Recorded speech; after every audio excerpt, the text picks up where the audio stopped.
Welcome to Children's Story World. ஒரு நாட்டில் ஒரு இளவரசன் இருந்தான். அவன் சிறந்த போர் வீரன். அவனுடைய வாள் வீச்சிற்கு அந்த நாடே ஈடு கொடுக்க முடியாது. அந்த அளவிற்குச் சிறந்த வீரன். அவன் ஒருமுறை அரண்மனையில் வாள் வீசி பயிற்சி செய்து கொண்டிருக்கையில் ஒரு எலி குறுக்கே ஓடியது. உடனே அதன் மீது வாளை வீசினான். அந்த எலி லாவகமாக தப்பித்துச் சென்றது. பிறகு மீண்டும் அதனை துரத்தி வாளை வீசினான். மீண்டும் தப்பித்து வலைக்குள் புகுந்து கொண்டது. உடனே மனம் உடைந்து போனான். அப்போது வந்த அரசர், ஏன் சோகமாக இருக்கிறாய் என கேட்க, இந்த நாடே எனது வாள் வீசும் திறமைக்கு ஈடு கொடுக்க முடியாது போது, இந்த சாதாரண எலியை என்னால் கொல்ல முடியவில்லையே என விவரித்தான் இளவரசன். மன்னர் சிரித்துவிட்டு, எலியை கொல்ல வாள் பயிற்சி எதற்கு? அரண்மனை பூனையை கொண்டு வந்தாலே போதுமே என்றார். உடனே அரண்மனை பூனை வரவழைக்கப்பட்டது. அந்த பூனையும் எலியை வேட்டையாட முயன்றது. ஆனாலும் அந்த எலி எளிதாக அதனிடம் இருந்து தப்பித்துச் சென்றது.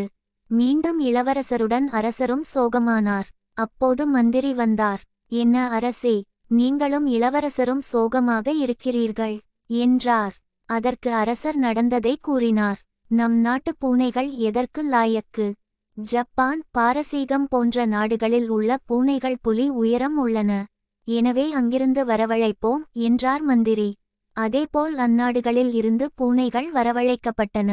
ஆனால் அவற்றிடமிருந்தும் அந்த எலி சாமர்த்தியமாக தப்பித்துச் சென்று வலைக்குள் புகுந்தது. எலிக்கு இவ்வளவு திறமையா என அனைவரும் வியந்து கொண்டிருக்கையில் அங்கே இருந்த அரண்மனை காவலன், இளவரசே, இந்த எலிக்கு போய் ஜப்பான், பாரசீக பூனையெல்லாம் எதுக்கு? எங்க வீட்டு பூனையே போதும் என்றான். மன்னருக்கு நம்பிக்கை ஏற்படவில்லை. என்ன அரண்மனையில் வளர்ந்து வரும் பூனையால் முடியாதது சாதாரண பூனையால் முடியுமா என்றார்.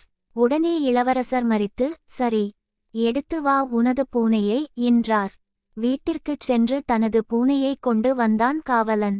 அந்த பூனை அந்த எலியை ஒரே தாவலில் லபக் என்று கவ்விச் சென்றது. இதனை பார்த்த இளவரசருக்கு பெருத்த ஆச்சரியம். என்ன இது அதியசம்! ஜப்பான், பாரசீக அரண்மனையில் வளர்ந்த பூனைகளிடம் இல்லாத திறமை எப்படி இந்த சாதாரண பூனைக்கு ஏற்பட்டது? எப்படி சாத்தியம்? என்ன பயிற்சி கொடுத்து பூனையை வளர்க்கிறீர்கள் என்று வியந்தவாறே கேள்விகளை கேட்கத் தொடங்கினார்.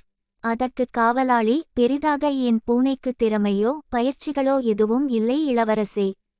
என் பூனைக்கு ரொம்ப பசி, அவ்வளவு தான் என்றான். உடனே இளவரசருக்கு சுரீர் என்றது.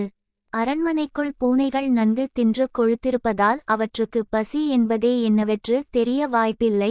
எனவே அவற்றால் எலியை எப்படி பிடிக்க முடியும்?